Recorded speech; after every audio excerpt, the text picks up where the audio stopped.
देखो क्या होता है मतलब कि हम क्या देखते हैं, डिमांड, लॉ ऑफ डिमांड क्या कहता है, उसका ऑपोजिट सप्लाई है।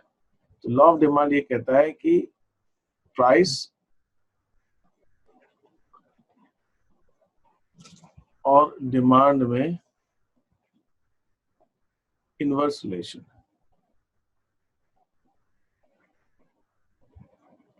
तो अगर प्राइस बढ़ती है तो डिमांड कम होगी, और अगर प्राइस गिरेगी तो डिमांड बढ़ेगी। ये तो तुमको मालूम है, ठीक है। और इसका अगर मैं कर्व बनाऊंगा प्राइस का और डिमांड का, यहाँ पे लिखता हूँ प्राइस और यहाँ लिखता हूँ क्वांटिटी डिमांडेड। तो प्राइस ज्यादा है तो डिमांड कम है, प्राइस कम है तो डिमांड ज्यादा है। तो ये कर्व जो है हमारा डाउनवर्ड स्लोपिंग बनेगा, निगेटिव।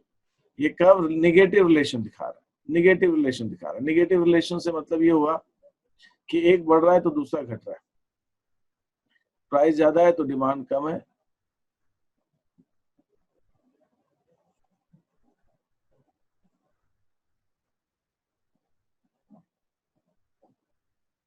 प्राइस कम है तो डिमांड ज्यादा है। ये निगेटिव रिलेशन, इसको कहते हैं निगेटिव रिलेशनशिप।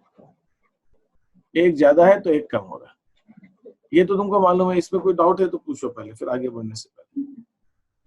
No sir. अब इसी के ऑपोजिट जो हमारा लॉ ऑफ डिमांड है वो क्या कहते हैं, लॉ ऑफ सप्लाई कहते हैं। लॉ ऑफ सप्लाई में क्या होता है, सप्लायर की इच्छा होती है कि ज्यादा प्रॉफिट कमाए। तो प्राइस अगर और सप्लाई में डायरेक्ट रिलेशनशिप, प्राइस ज्यादा तो सप्लाई ज्यादा, प्राइस कम तो सप्लाई, ठीक है। दोनों एक ही पॉजिटिव, ये इसको कहते हैं पॉजिटिव रिलेशन। मतलब एक बढ़ रहा है तो दूसरा बढ़ रहा है, एक घट रहा है तो दूसरा बढ़ रहा है। ये इनवर्स रिलेशन था, ये पॉजिटिव रिलेशन। तो यहाँ पे अगर मैं सप्लाई कर बनाऊंगा, यहाँ लिखता हूँ क्वांटिटी सप्लाइड और यहाँ लिखता हूँ प्राइस। तो मेरा कर्व कुछ ऐसे जाएगा, ये प्राइस है तो ये डिमांड, ये सप्लाई है। प्राइस बढ़ के यहाँ पहुंच गया, ये प्राइस हो गई तो सप्लाई भी बढ़ गया। तो ये हमारा कर्व जो है ऐसे राइटवर्ड स्लोपिंग आएगा। That is what the supply curve is, ठीक है। तो ये प्राइस और क्वांटिटी सप्लाई में ये रिलेशनशिप रहता है। तो मोटे तौर पे हमारा लॉ ऑफ डिमांड और लॉ ऑफ सप्लाई के अंदर, लॉ ऑफ डिमांड में इनवर्स रिलेशन है, लॉ ऑफ सप्लाई के अंदर हमारा पॉजिटिव रिलेशन है। ये चीज अपने को थोड़ी सी इसके अंदर देखने की जरूरत है, ठीक है। तो ये तो चीज हुई हमारा बेसिक। अगर मैं इसका शेड्यूल बनाऊं तो शेड्यूल हमारा कैसे बनेगा, प्राइस क्वांटिटी डिमांडेड। इसमें तो इनवर्स रिलेशन दिखाना है, प्राइस बढ़ रहे हैं हम,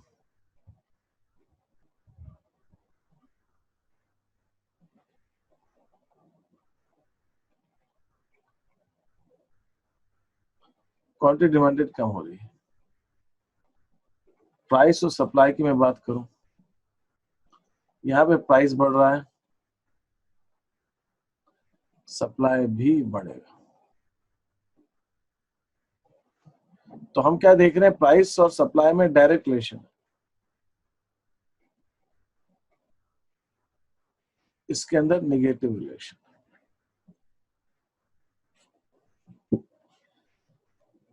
ये एक चीज है। और इसमें क्या चीज तुम पूछना चाहते हो सप्लाई में?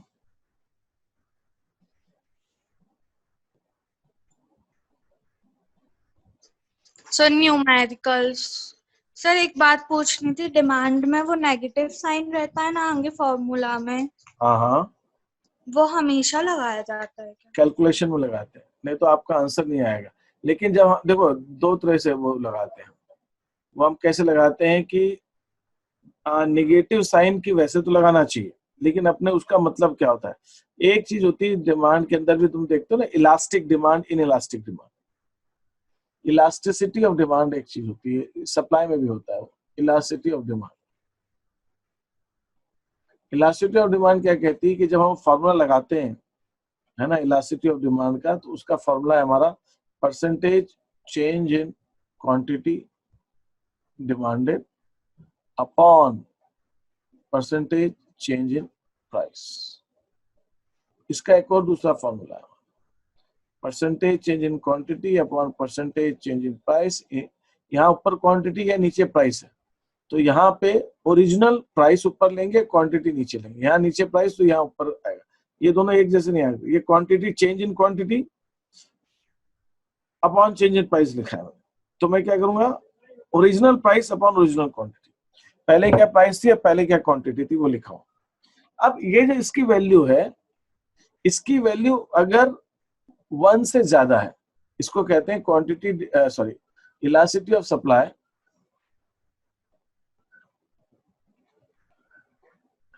1 से अगर ज्यादा है तो हम उसको कहेंगे मोर इलास्टिक।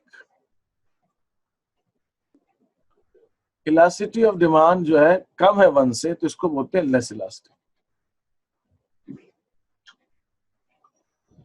और ये 1 के बराबर है तो उसको कहेंगे यूनिटरी इलास्टिक।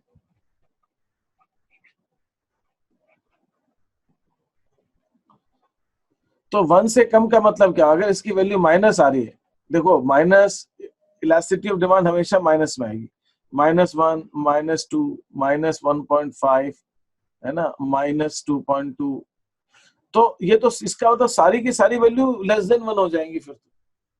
तो जब अपने को ये डिसाइड करना है कि इलास्टिसिटी पॉजिटिव ग्रेटर देन 1 है, लेस देन 1 है, उस केस के अंदर हम ये माइनस साइन को हटाकर बात करेंगे, हम माइनस साइन को हटा के, अदरवाइज जब भी हम कैलकुलेशंस करेंगे, ये कैलकुलेशंस करेंगे, उसके अंदर हम माइनस साइन को रख के बात करेंगे, हम माइनस साइन के साथ बात करेंगे। लेकिन जब हमें डिसाइड करना हो कि ग्रेटर देन 1 है कि लेस देन 1 है, तो हम माइनस साइन को हटा के बात करेंगे। Is that okay? Yes sir. और सर आपने अभी जो वैल्यूज लिखी थी ना माइनस में, हाँ, और उनमें से अपन को पता करना हो सबसे लार्जेस्ट कौन सा है। अच्छा, उसके अंदर तो फिर माइनस साइन हटा के देख लो। जैसे 1 मैंने लिखा, सपोज एक वैल्यू 1 आई इलास्टिसिटी, एक आई 1.5, 2, 2.5, 0.5, 0.75, सब माइनस में रहेंगी। तो इसके अंदर ये सबसे छोटी इलास्टिसिटी है, फिर ये है नंबर 1, नंबर 2, फिर ये 3 है, ये 4 है, ये 5 है, ये 6 है। तो लोएस्ट इलास्टिसिटी यहाँ पे, तो इसका मतलब ये दोनों है, ये दोनों, ये लेस देन 1 आ रही, 0.5 एंड 0.75, ये लेस देन 1 है। तो चूंकि ये लेस देन 1 है, तो इस केस में हम यहाँ पे बोलेंगे इलास्टिसिटी इज लेस देन 1, तो ये बोलेंगे लेस इलास्टिक। इस जगह ये 1 है तो ये बोलेंगे यूनिटरी इलास्टिक, और ये ग्रेटर देन 1 है तो ये बोलेंगे मोर इलास्टिक।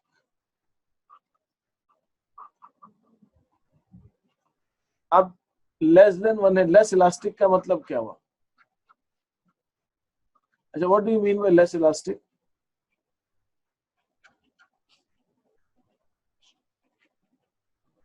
बता सकती हूँ खुशी?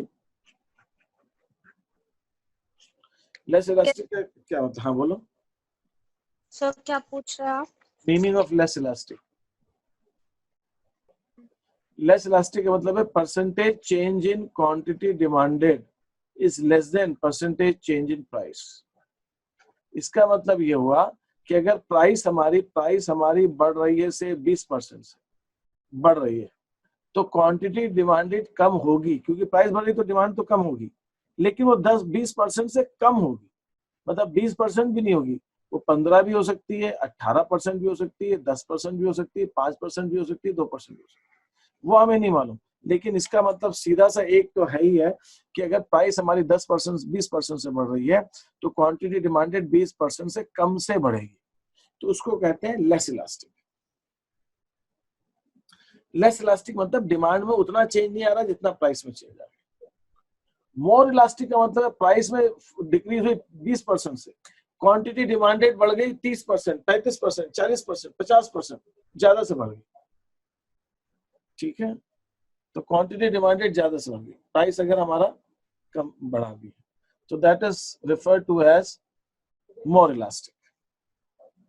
और यूनिटरी इलास्टिक मतलब 20% कम हुई तो 20% ही डिमांड बढ़ी, 20% प्राइस बढ़ी तो 20% डिमांड घटी, तो दोनों का परसेंटेज सेम है।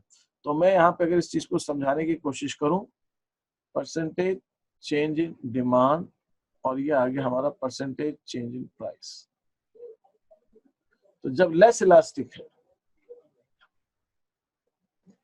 सर ये 5 टाइप्स के भी होते हैं ना? सॉरी 5 टाइप्स के भी होते हैं ना हाँ इलास्टिक? हाँ हाँ हाँ, वो एक्चुअली क्या है, वो थोड़ी सी एक्सट्रीम केसेस है। जब हम फॉर्मूला लगाते हैं तो यही 3 केसेस नॉर्मली आते हैं। एक आते हैं एक आता है परफेक्टली इनइलास्टिक, परफेक्टली, मैं बता ही देता हूँ उसको यहीं पे लिख। एक होता है perfectly elastic, perfectly inelastic, unitary elastic, more elastic और less elastic। परफेक्टली इलास्टिक का मतलब क्या हुआ? परफेक्टली इलास्टिक का मतलब है कि प्राइस में कितना भी जरा सा भी चेंज आएगा, लेकिन डिमांड में इनफाइनाइट चेंज आ सकता है। डिमांड में इनफाइनाइट, प्राइस में कितना ही चेंज आए, डिमांड में इनफाइनाइट चेंज आ सकता है। परफेक्टली इनइलास्टिक का मतलब क्या? प्राइस में कितना ही चेंज आ जाए, डिमांड में जीरो, डिमांड में चेंज ही नहीं आ रहा है। तो ये तो एक्सट्रीम केस है। इसके अंदर कितना ही चेंज आए, थोड़ा सा आ जाए, या इसमें लेस, बहुत थोड़ा सा भी आए, नेग्लिजिबल। मैं कहता हूं प्राइस के अंदर चेंज नहीं भी आए, नेग्लिजिबल, तो भी डिमांड में इनफाइनाइट चेंज आ सकता है। परफेक्टली इनइलास्टिक का मतलब है कि प्राइस में कितना ही चेंज आ जाए, एनी चेंज।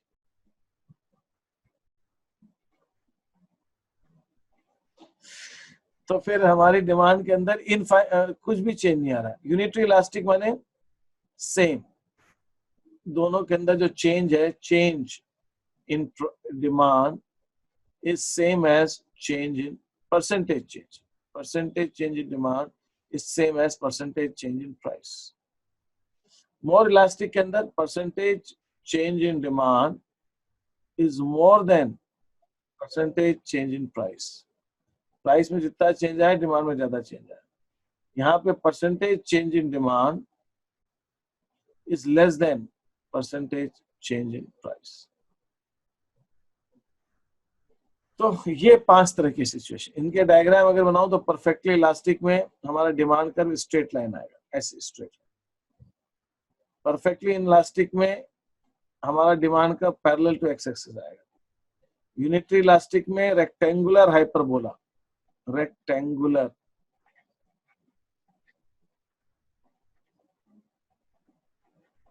जिसके अंदर इलास्टिसिटी मोर इलास्टिक है, मोर इलास्टिक है तो इसके अंदर थोड़ा सा फ्लैट कर्व आएगा, फ्लैट आएगा।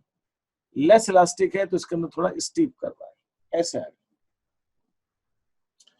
तो ये हमारे डायग्राम्स इसके ऐसे बनते हैं। तो इलास्टिसिटी ये 5 तरह की होती है, लेकिन जब आप न्यूमेरिकल करते हो तो न्यूमेरिकल में ज्यादातर यही 2 सिचुएशन आती है, 3 सिचुएशन आती है, इसलिए मैंने 3 बताई थी।